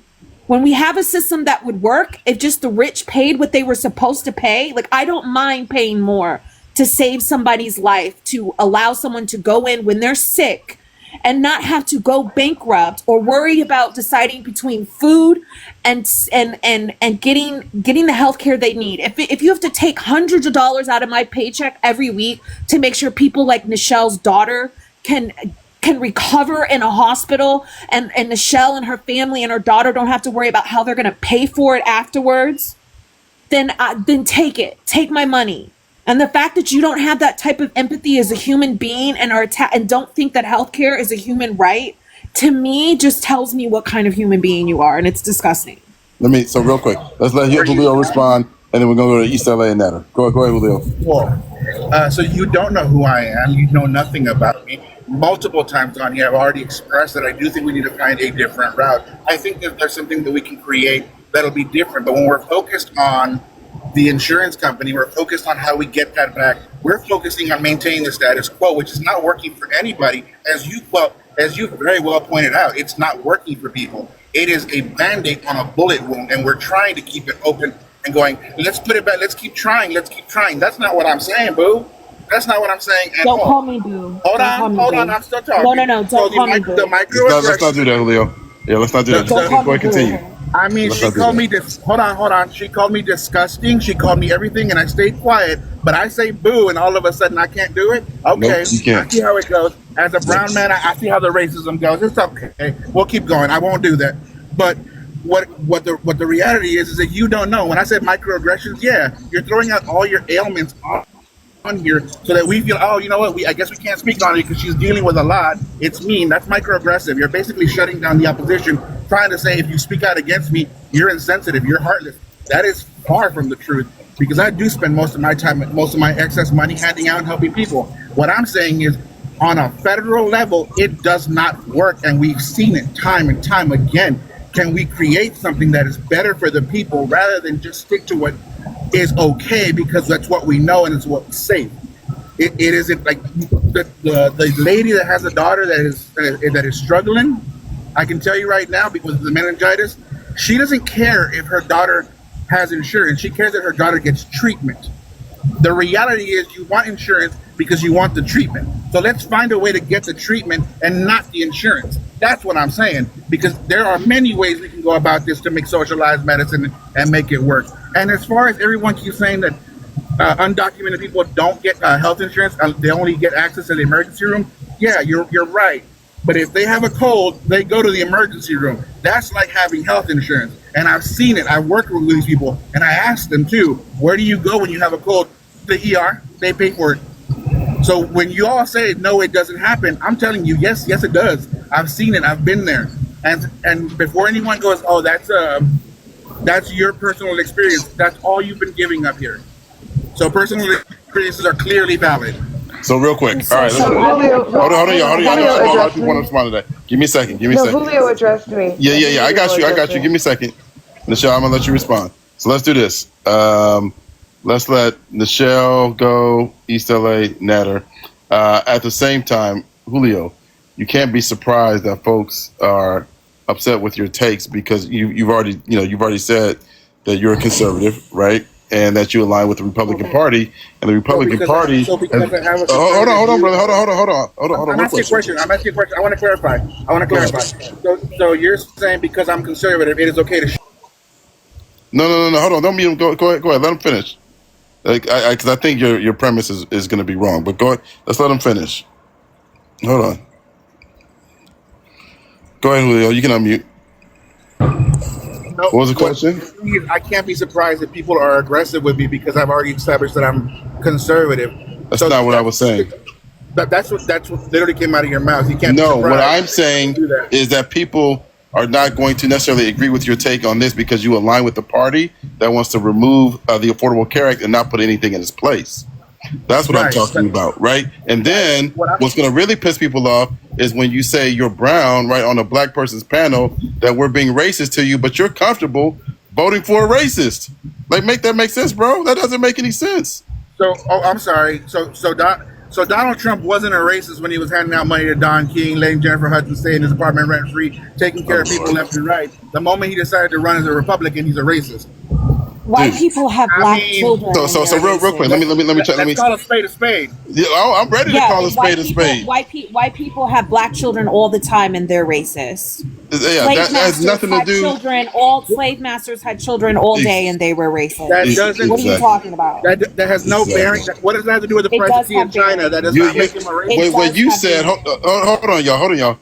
What you said is Donald Trump displayed that he's quote unquote not a racist because he gave money to black people, when Panda just said it very clearly. Listen, I go do a DNA test, Panda, every other black person up here, right? We have Caucasian blood in us because there were people that had proximity to our women, right? However many years ago, and had kids with them, right? Without that woman's discretion. So when you say that a white person has done something or had proximity to black people, that does not mean that they're not a racist. That has nothing to do with it, right? In fact, hold on, y'all. Hey, y'all gotta let me. Hey, hold on. Y'all gotta let me finish, please. Y'all. I talked 2 minutes in my life for 3 hours, right? And so, Julio, when you say that, man, you might think you're eating, but the reality is that you're not, bro. You're not. Because people understand you as a brown person in America, I expect you to understand how racism works. And when you say stuff like that and you don't understand it, it's problematic. I don't care if you're conservative or liberal, what the hell you are. But when you say, hey, you know what? Donald Trump wasn't racist when he gave money to Don King. Shit, Don King damn near don't care about black people anyway. So that doesn't impress me. That doesn't make me say, you know what? Let me change my mind on Donald Trump because he gave money to Don King of all people. Right? So I don't know why you said that. That makes no sense. Again, even beyond this whole thing. Right. I brought it up because at no point in the past before Donald Trump ever ran for office was he labeled a racist, a Nazi, none of that. That was never like, and the man was on TV, on the news every other day for being a womanizer, for being a cheat, everything you can think of. I'll say, yeah, he was. I saw him as a trash president the moment he ran the first time. I definitely did. But you know what I found great? What I find more racist than anything else? Mm-hmm. Speaking as a brown person, I can tell you right now, when someone tells you, hey, you can't do this. Hey, you struggle because you're brown. Hey, your problem is this. I have nothing less in me than the white person sitting next to me or the black person across from me. We are the same. The moment you keep on looking at skin color and go, oh, because you're black or because you're brown, you can't do as much. We have to help you out a little bit more. I'm sorry. You're telling me that I ain't worth shit, and I refuse to accept that. Okay, Julio, and guess what? None of us black people feel any different than you on that point. None of us black people go out and tell our kids, you know what?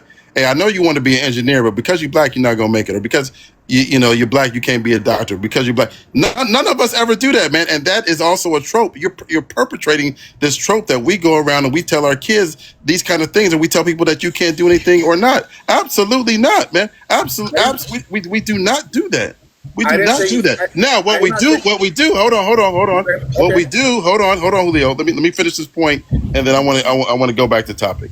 Right? What we do is we talk to our kids and we educate our kids how racism works. Right? Racism works, as I've always said, very similar to a casino. If you see somebody go into a casino and win millions of dollars, you're not going to assume that everybody in that casino is winning millions of dollars, right? You know, over time, with the law of large numbers, that the casino will win, right, and make profit. It's the same thing. As black people, we know we have individual winners. We have many individual winners. It is just that the system, right, is set up to not allow us to win as a group, not as individuals. There's plenty of wealthy black people. I do very well. I'm not complaining about my own individual self. The reason I'm on TikTok, right, is to complain and advocate for those of us who do not. It's not about me. If I look just at me, right, my income is well above the average white person's. Don't use me as an example, right? And so what I'm saying is, we can't force people that look like us to want to step it up. I know I've tried with my own people. If they don't want to, they don't want to. For me personally, you may want to do that. That's fine. That's a personal choice for you. But I will not carry someone on my back that does not want to walk with me. That is who doesn't want to walk with you, Julio? And I never implied that you all tell your kids that. But there are a lot of Democratic senators and representatives that you have that say that to the people, and the people that you would have to carry on your back for your people to advance as a group. Those are the people that are listening to those senators going, yeah, you're right. I can't do it because I'm black. Yeah, I can't do it because I'm brown. That is real racism to me. Okay, let's do this here, Julio. And I don't even know how this is going to turn out. Okay, let's ask all the black, Latino, indigenous, everybody who's in the chat. Okay, have you ever heard a black person tell another black person or an indigenous person tell another indigenous person that you can't do something because you're indigenous or black or whatever? And be honest. I really want to hear it. I've never heard it, but I just want to see. I just want to see if others have heard it. Have I heard it? It certainly is not black women, because despite us being the most unprotected entity in this country, we are the highest educated, and most of us have 3 to 4 degrees, and most of them are masters or doctorates. So I'm not quite sure what you're implying. I feel like these are made up situations, just like you just made up the fact that immigrants go to the hospital to get cold care, because out of the emergency Medicaid fund, they only use makeup. Undocumented immigrants only make up about 1%. The rest of that fund is used by Americans. And by the way, that fund is not for the undocumented getting care. It's to make sure that hospitals don't go under for unpaid ER bills that is mostly accumulated by Americans who don't have insurance or affordable insurance to go get basic things like follow-up chronic disease management blood panels that they would need every 3 months because of the medication that they're on. And again, the ACA is not failing federally. The only reason why it's failing mostly in red states is because the red states are full of racist politicians who can't seem to get off President Obama's tip and decide to buy into the federal buyout that would make the subsidies cheaper for their residents. And so they would rather have their residents not be able to get affordable subsidized health care, and still, because they're still mad at the black guy. Please investigate on how the ACA subsidies work before you sit here and throw out numbers that are inaccurate and you don't even know how it works. It worked, and it works because ask Massachusetts, ask California, ask Washington State, ask Vermont, ask New York. It works. All of them are based off of Massachusetts Romney Care, which is the basis of ACA, and it works and it's sustainable. But the reason why it's not sustainable for you is because you voted against your own interests, even though you're overweight and you're a smoker. You voted against unaffordable health. You voted for unaffordable health care. So real quick. We don't know if Julio's overweight, to be fair. But let me do this. let Michelle come in because he did invoke Michelle. See what I mean? I addressed it, Julio. I addressed it. Go ahead, Michelle, and then East LA Natter. Go ahead. It's just so crazy to me how out of touch a lot of people are, and unless it's actually happening to you, it's crazy. Julio, so you said that I don't care if there's insurance, that there's just treatment. I actually care about all of it. I care about all of it. Because and to your point, and I actually had this conversation with another person who was a doctor who was kind of saying the same thing, Smitty. She's a content creator on this app, and she kind of she is part of this whole idea of direct primary care model, right? So bypassing insurance, and for primary care, paying a monthly membership, right? And then you have all this access. That's how they kind of promote that. And she was kind of under the same thought of, hey, AC is not working, the whole healthcare system's terrible. Let's just throw it all out and try to start over. And I was kind of debating with her. She actually made a video responding to my comments, like, that process, just so many people, so many millions of people would be harmed by doing something like that. So again, like I said, I'm sitting here in the ICU right now with my daughter. I don't, the debate, like all the little whatever, that means nothing to me. But Julio, I will say to you this from where I'm standing right now. I get what you're saying about maybe the healthcare system is broken, and it is. Smitty could hold 9 million lives about that, and we still wouldn't cover all of the issues that are going on. But I think problematic, and everybody else has addressed it, it's problematic to just, from the outside, not looking in, kind of making these assumptions or assessments about the healthcare, who needs it, who gets it, how it's supposed to be administered. That's what's problematic for me. And that's where misinformation pops in, and that's where bad faith arguments jump in.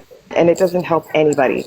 It really doesn't help anybody. And this is not a red or a blue thing. I can promise you. I can confidently tell you that there are millions of people that are going to be harmed just by the subsidies alone. Not your argument about the whole idea that the healthcare system is broken. I just wanted to point that out about him making kind of the assumption that I only care about TIF's treatment and not, the coverage. Smitty, you are a mess. I'm firing you. I love you dearly. I know what you're doing. All right. Let me do this. Let me go to Stella. Can I respond real quick? Yeah, real quick, Julio. Yeah, real quick, because I want East LA Natter and James have been waiting. But yeah, real quick, 30 seconds. Go ahead. I didn't mean that as insulting. My point was that as long as your child gets care, and that goes, I guess that goes for everybody across, not just your child. As long as people are getting taken care of and being cared for, we all could do without the insurance. Like that's a middleman step. The amount of money that these insurance companies bring in and spend on themselves, the amount of profit that they spend on themselves that doesn't go to treatment is astronomical. So if there's a way to remove them and just take care of the patient, I think none of us would. I can clearly say if all of us had our medical needs taken care of, none of us would miss the insurance company. True or false? Okay.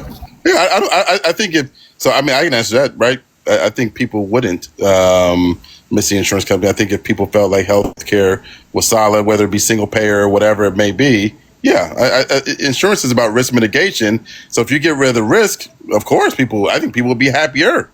Because again, the risk of going bankrupt, taking that from health insurance to me is wrong. So, and I'm in the insurance industry. I'll say it's wrong. I've always said it's wrong.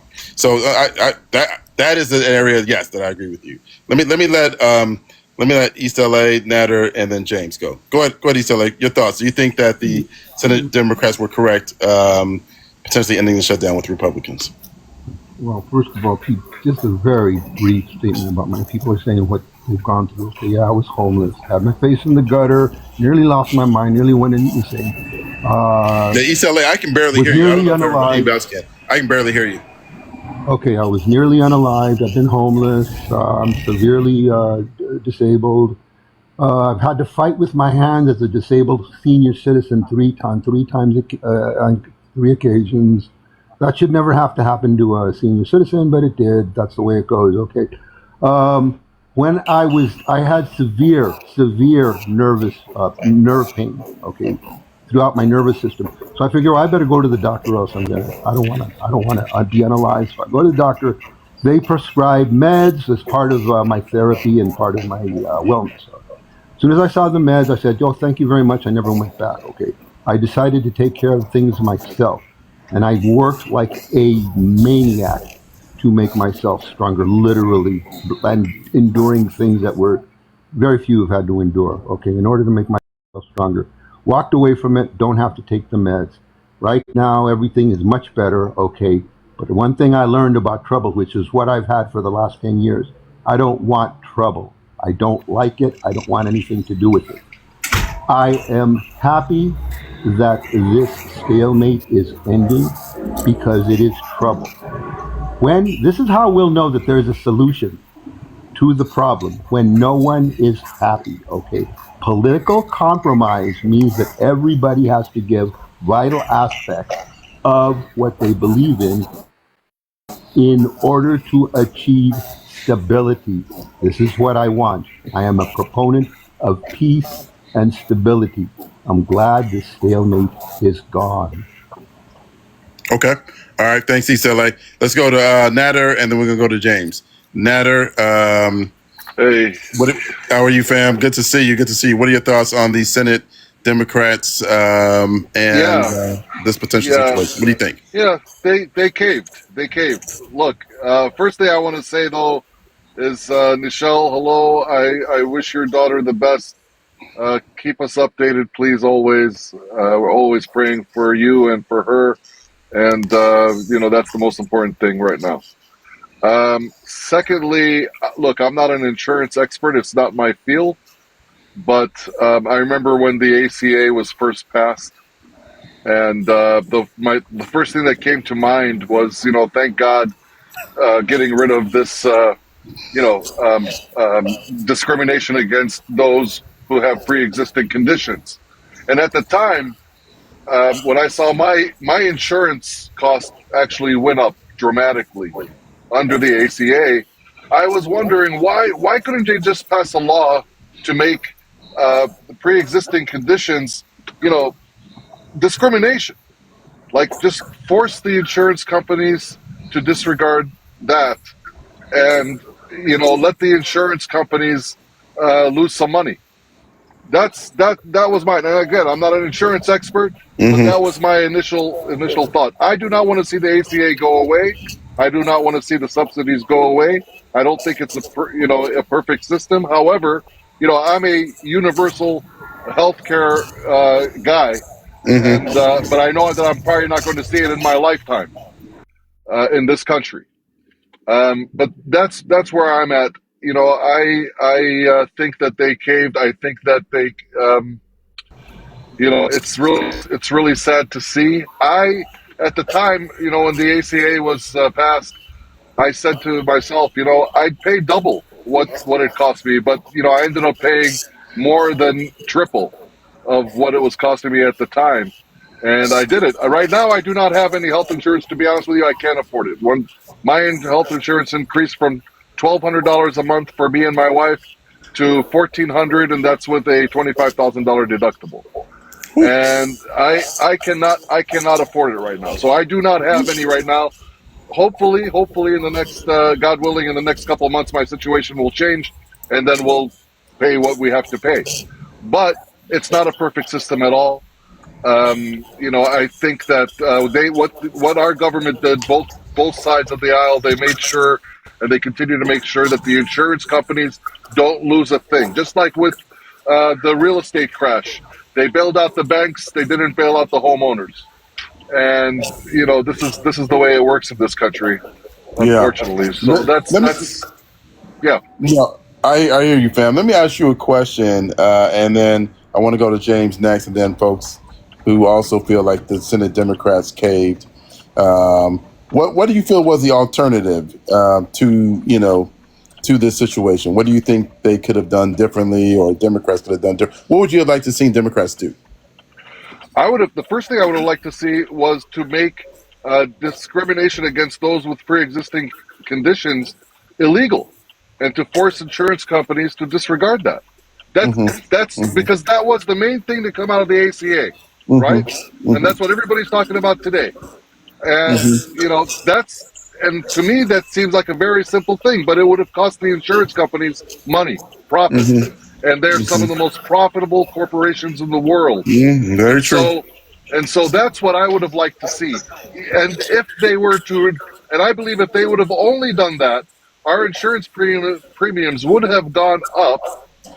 However, I don't think they would have gone up to what they did go up to at the time, because and I mean, the subsidies are great. I mean, I think a combination of subsidies and making that illegal for insurance companies to do as far as discrimination, I think it would have been a lot less complicated.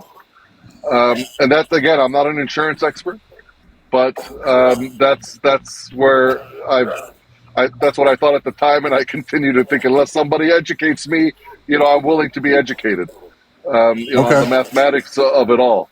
Yeah. But I don't want to see it going away, because that's what allows people with pre-existing conditions right now to have health care. Now, as far as the Democrats are concerned, they caved, and I'm not surprised. And I'm not surprised at all. The old guard has to go, my friend.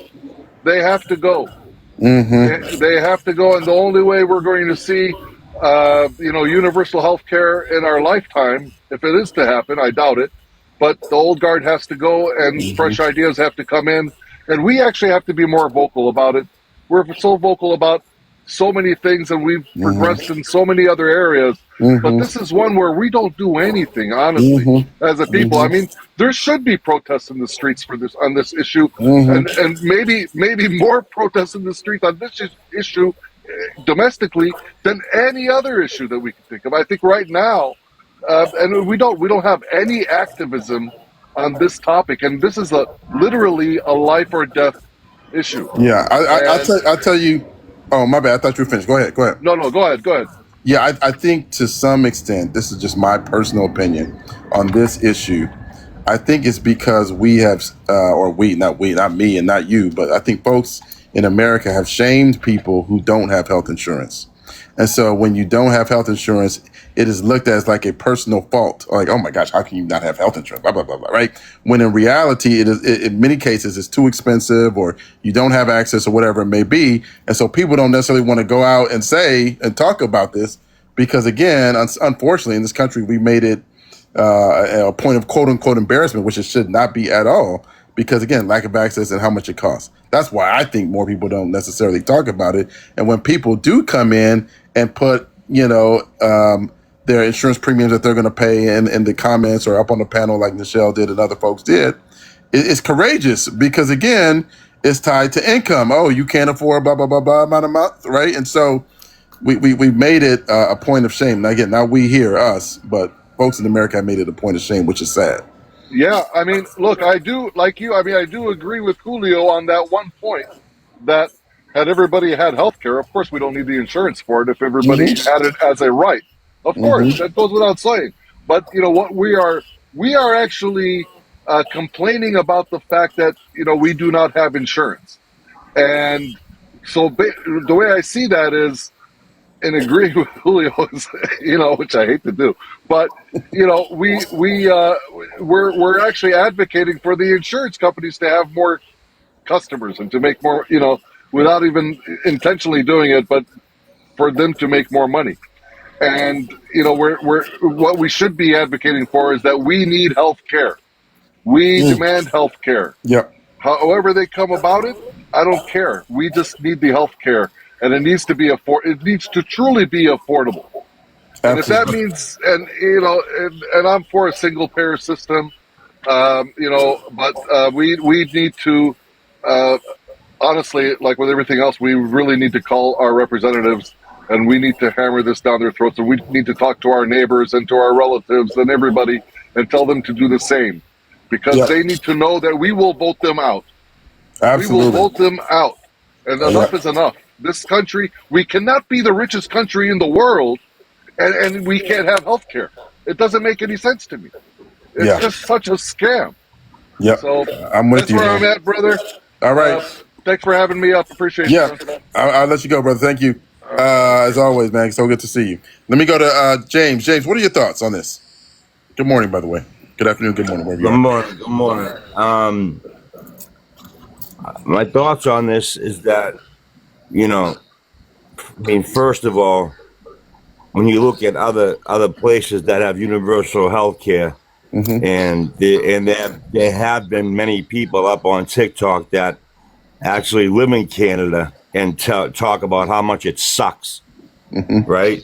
Literally coming from out of the cat's mouth, telling people how much it sucks, how many months they gotta wait to see their doctor. Like, it's just a shit show. All right, the universal health care that they have in Canada, I have heard many people come out and say it sucks. That's first of all. Second of all, huh? Oh no, go ahead. Second of all, Democrats, for some reason, people that vote for Democrats, right? They vote Democrat for Democrats to do something for them, but then they blame the Republicans for stuff not getting done.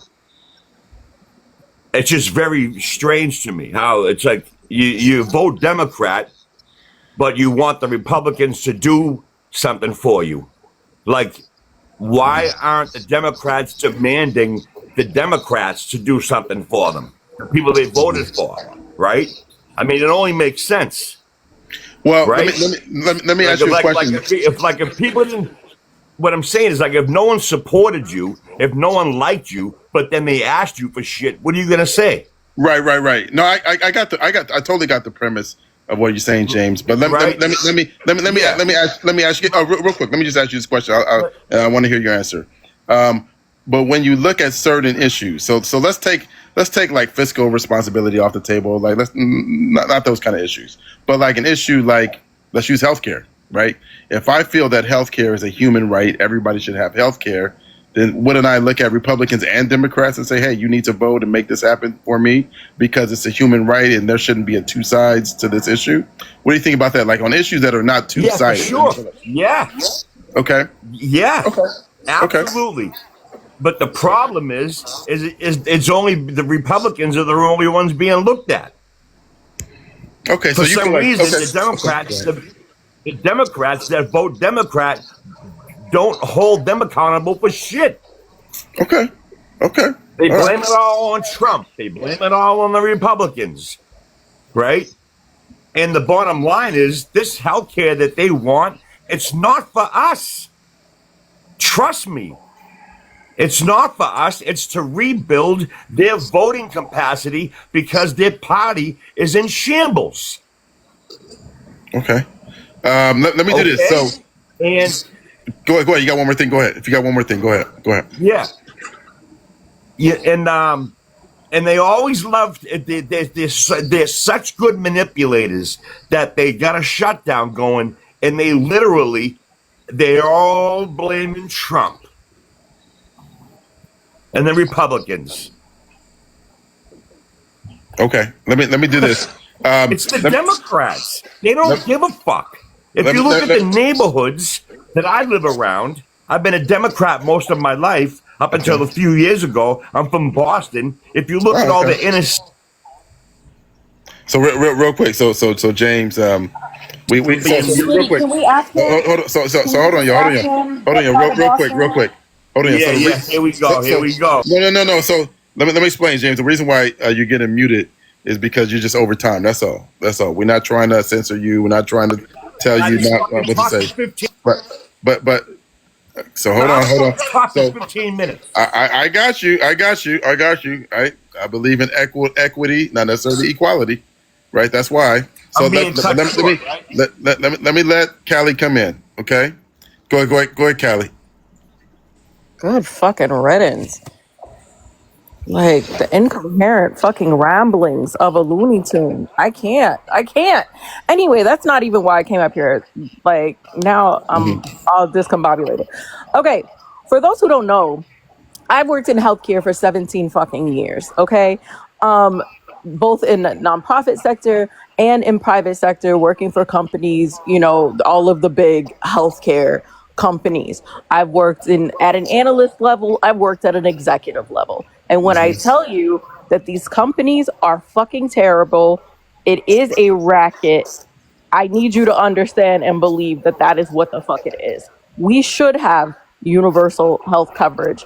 And there is no universe in which we should be operating as if our health care is reliant upon our employment status. Have we not learned our lesson with the many recessions that we have been through? Just as an elder millennial, we have had so many economic downturns just in my time, right? And then we've had the C-19 debacle, and we watched people struggle with healthcare during that, many of which were struggling because they did not have access to healthcare because they were unemployed for some reason, right? In some cases, because they caught the C-19, right?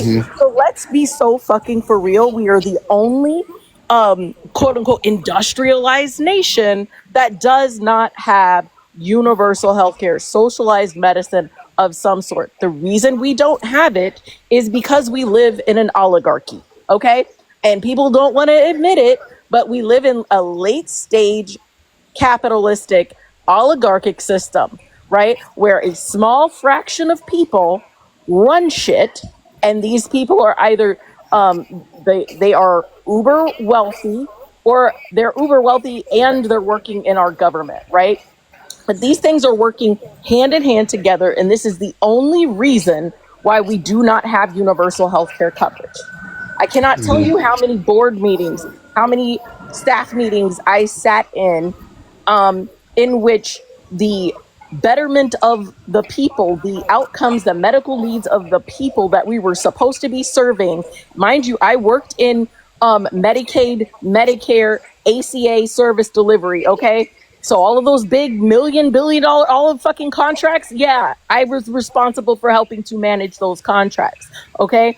And let me tell you, I cannot tell you how many times I was boiling on the inside, listening to what a patient needed or the medical needs of someone being completely disregarded in favor of profits. And that was the only thing driving the fucking decision making. It is disgusting to watch. Okay. I literally had to sit on boards and listen to the prioritization of people's pockets and annual outcomes over whether or not somebody should get a heart transplant. Like, these are real things that are happening. And the oligarchy shit is real. I need y'all to understand that. There's no reason we should not have universal healthcare coverage in this country. We have paid for it 3 and 4 times over. We pay for the research that the universities do, right? To come up with the medications, to come up with the innovations, right? And then those things are patented, whether we're talking about medical devices or we're talking about medications. Those things are patented by private companies, and then we have to buy it back. And then we pay for Medicaid, we pay for Medicare, and we pay for employer-sponsored insurance, and then we pay copays on top of that. Then we pay the bill, right? Whatever is not covered by our insurance, we pay the bill on that shit, okay? We have paid for it 3 and 4 times over, y'all. I need y'all to understand that. There is, when you are told that the money is not there, that we cannot afford it, that is a fucking lie. That's all I came to say, Smitty. Thank you. Thank you, fam. Love you. All right. So let me go to 7 and then Liz, and then we're gonna see. Can I where do we a are quick on time. mod announcement? Yeah, Real go quick, for it. Go for Smitty? it. Real Yeah, quick go mod for it. announcement. Hey guys, at one point there were 400 people in this live. There's 275 of you guys in here listening to this very, very important conversation. There's only 38.1 thousand likes, but more alarming, 68 shares. I think we can do better than that, y'all. Let's keep the engagement going. It's really critically important. Those numbers like this can tell the algorithm that people aren't interested, and then the live gets shadow banned. So if you guys can do that, I appreciate it. Thank you, Nichelle. Appreciate you. Let's go to 7, and then we'll go to Liz. 7 fam, go ahead and tell me how you feel. I know people may not have been here the first time you were here, so feel free to talk about what you said the first time, or if you want to add something new to what you've heard recently. Yeah, I just want to add something new real quick, and then I have to hop to a meeting. One thing is I just want everyone to understand, while, you know, we're talking about Republican, Democrat, this and that, a lot of us that voted for, let's say the people that voted for Kamala, understand that the insurance companies are faulted for a lot of this. Privatized healthcare is the fault for a lot of this. And we understand that already. But mostly Republicans receive the most money from insurance companies. As far as, I mean, Democrats receive a lot too, but Republicans receive the most lobbied money from insurance companies. So I just want everyone to know that. I also wanted us to also think about another angle to this event, is that I always say her name wrong. Grijalva should be actually sworn in very soon, and she promised to release the Epstein files. So, and that is before they have like the Tennessee representative that could stop it, you know, will be sworn in, or if she wins. We have two people running for the seat in Tennessee, and one is a Republican, one is a Democrat that wants to release the Epstein files. So if we are to have Grijalva come in, sworn in, we might actually get the Epstein files released. So I just wanted everyone to also kind of keep that in the back of your mind while we're talking about what we can do going forward. But I think we should be pushing for all of our senators, you know, keep the subsidies, but also release the Epstein files, because we should have the power to be able to do that. So that's all I wanted to say. Thank you, Seven. Appreciate you. Y'all continue to tap the screen. The last time I took a poll, this may be the last poll of the day. I know y'all probably a little tired of these polls, but it does give me a sense as to where the chat is. If you think that these Senate Democrats did the right thing, put a 1 in the comments. If you think they caved and did the wrong thing, put a 2. And we're going to go to Liz, and we'll see where we are on time, y'all. Liz, what are your thoughts? How do you feel that the Senate Democrats did in terms of potentially ending the shutdown? Do you think they did the right thing, or do you think that they caved? What do you think? Hey, good afternoon, everyone. Good afternoon. Good morning, good afternoon. Sorry, afternoon. I'm in Spain. Okay. Yep. So I am American. ¿De España estás? En Santander, Cantabria. Santander. Okay, quiero visitar eso. Cerca de Bilbao. Bilbao. Okay, cerca de Bilbao. Okay, perfect. Yeah. Gracias. Okay, what do you think?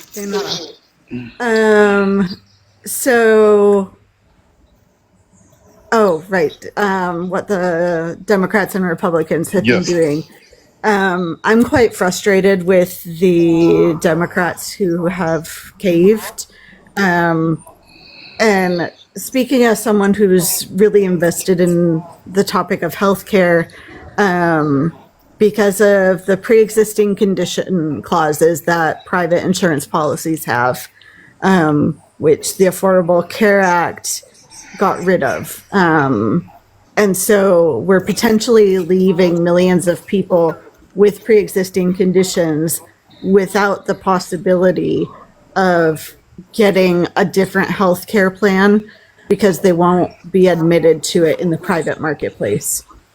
I'm really frustrated with the Democrats. And I also wanted to make a case for universal health care, which we have here.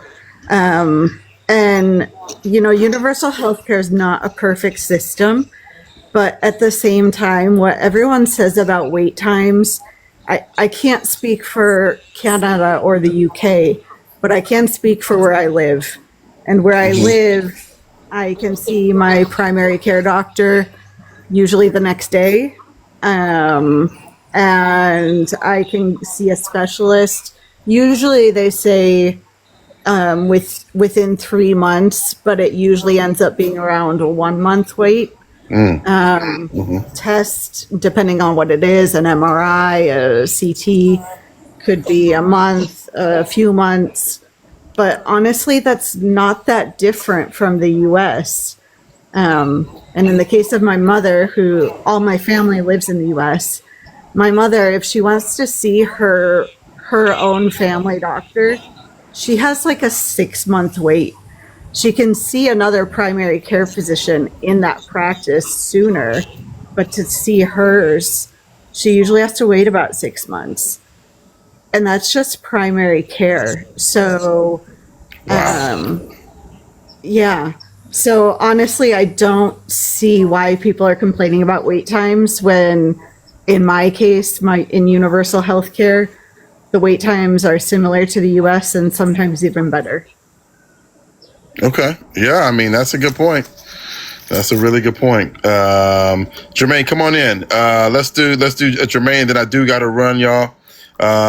So I apologize. Normally I let folks have final comments, but after Jermaine, I do got to run. Is there another live that's going on that's talking about this that y'all want to raid? I haven't never done a Smitty raid. I always want to do a Smitty raid. So tell me in the comments who y'all think we should go to or y'all should go to next if y'all are so interested on this topic or in this topic and hearing about it more. I'd love to hear who y'all think should be the next host that we should talk to. Black Panther, appreciate you. Thank you, fam. All right, Danny's live. Okay. All right. Let's go to Jermaine. Jermaine, what are your thoughts, fam? Smitty, what's going on? It's good to talk to you again, man. Absolutely. Glad to have you up. You know what? We talked last week, and I was like, man, the moment I give the Democrats some credit and they go and do this, man. I know it wasn't all of them, but those, I call them the center-right Dems, the diet Republican Democrats. Obviously, all the blame of the shutdown was all on the Republicans. And I figured we was on our way to basically like the U.S. airspace being like closed due to like air traffic controller. And once they closed the skies, I thought it was the GOP would have been like cooked like with like fish grease. And I thought they would eventually cater to the Democrats' healthcare plan in the funding bill. Because they don't, once the skies close, it's you caving in. You're not holding up for long. So it was like, man, they was backed into a corner, nowhere to go. And man, and how do you, I'm like, you really cave in over a promise of a vote that we know is not going to even be passed next month? We're talking about the same party, or even Trump, who basically went to the Supreme Court, all the federal courts, 8th Circuit to starve families. And you think those kind of people are going to vote yes on a healthcare bill? You got to hold the line. You cannot fall into that and cater to that. And Schumer is the biggest snake of all of them because he encouraged people to vote and he going to tell me he not vote. Bro, I see right through that. All of fake. He got to be primaried in 2028, man. So it was just a straight cave to like people who don't even care. And it's like you had all the momentum coming off a good election night. And everything's starting to swing in your favor. But these center-right Democrats, or just all of them in general, they gotta bounce. They gotta bounce, Smitty, because they are detrimental to we can all talk about the Republican Party, but those center-right Democrats are one of the biggest obstacles in the way of like change. So that was like my point, man. I was like, man, way to crush some positive momentum, man. A lot of morale boost. And it just all went to flat, man. Just ridiculous. Just put cowardless party, man. Yeah, it's crazy because you were one of the people I did think about when I saw this. I remember your optimism and how excited you were just a week ago. And so, yeah, I think that, and what I want to do tomorrow, y'all, is have another discussion on this. It'll probably be a little smaller because, again, there are quite a few folks that think this was the right decision. and I do want to hear from more of them. Mike, if you're still here, I want to have you back. Jermaine, obviously, all the rest of the panelists as well. But yeah, I want to get into the nuance of this and have a deeper discussion on why folks felt like if this was the right idea or not, and then also from the perspective of who should be blamed, right? Who should be blamed? Where do you put the blame? Is it do you still focus more on the Republicans? Do you focus more on the Democrats? I think that would be a very interesting discussion. And then finally, where do we go from here? Obviously, Ketanji Jackson right? social. So can you make sure you include the fact that Ketanji Jackson gave the Dems an out, and all they had to do was hold the lines until the lower courts made a decision. For snap, yeah. Like that's all they had to do was hold the line. She was genius. She played chess. She gave them a bone, and all they had to do was hold the line. She made sure that this wasn't going to go on for another year, because had she allowed it to stay in SCOTUS, it would have taken a year for them to decide. She sent it back to a lower court that is stacked with Biden and Obama judges, and she pointed out that the Republicans stole the money, so she also sparked an audit. All they had to do was hold the line, maybe for 2 weeks at most, more, because those lower courts would have made a decision right then and there. And they all they had to do, again, Dems, was listen to the black woman. And they just couldn't do it. And all of them were white. Good point. So, that's a very good point. I'm glad you said that. That's a very good point about the action that Justice Ketanji Brown Jackson took. That's a really good point. And Smitty, go ahead. still no last word. Go ahead. No, you go ahead. Go ahead. I was just going to say there's still no guarantee that they're going to negotiate in good faith. That's what I'm terrified about. So many of us are waiting with bated breath because, listen, I don't want anybody to suffer. So many government employees, so many, people with SNAP. Like, I don't want any of that, right? But like Panda was saying, there was a strategy there. Had they held the line, and it's going to be really interesting to see how this plays out. Now the ball is in the other court to see if the negotiation is going to be done in good faith, like they promised, and whether or not that gamble was worth it. Yeah. You know what they should do, Michelle? Once they swear in that Democratic member, they then should all go back on their word, just like the Republicans do. That's what I would do. If I was a Democrat that's holding the line, I would be in those 8 Democrats' office and be Lyndon B. Johnson in them. Hey, I understand you said that you were going to give them your vote, but we're going to play dirty. The minute they swear that woman in, you're going to renege and say, nah, you know what? I changed my mind. That's what I would do if I was the Democrats. That's if they had strategy. It looked like they had some strategy, but then it all kind of fell apart. That, like, you couldn't have paid me to wake up this morning and see that was going to be the headline. Like, so many people, like myself, were just. I'm telling you, I'm stressed to the max watching this. Yeah. So let's just see what happens. Yeah, I gotta run, y'all. Still do it. No, I appreciate that. I gotta run. Come back tomorrow, y'all. If y'all enjoyed this live. Let me know in the comments as I'm closing out, but we'll have another live on this topic tomorrow. I thought this was really, really good, really powerful, a lot of good perspectives. I appreciate all of y'all being here, spending time with me this morning. And we will continue to have the discussion. And I'm telling you, y'all support means everything. And y'all comments are everything. Ooh, Lord, some of the comments y'all were making. Y'all know when I'm laughing. Y'all do know when I'm laughing. It's because of y'all in the comments, right? It's never about a panelist. Right? Y'all know some of those comments y'all made, and y'all know some of y'all. I know y'all do it on purpose. But yes, thank you for the people that enjoyed it. I appreciate you. I love all of y'all. Go ahead, Callie, real quick. Go ahead. I said I did it on purpose. Sure did. I sure. You know what? My evil twin up top. I sure Lord. did. Too. That's why that's my sister right there.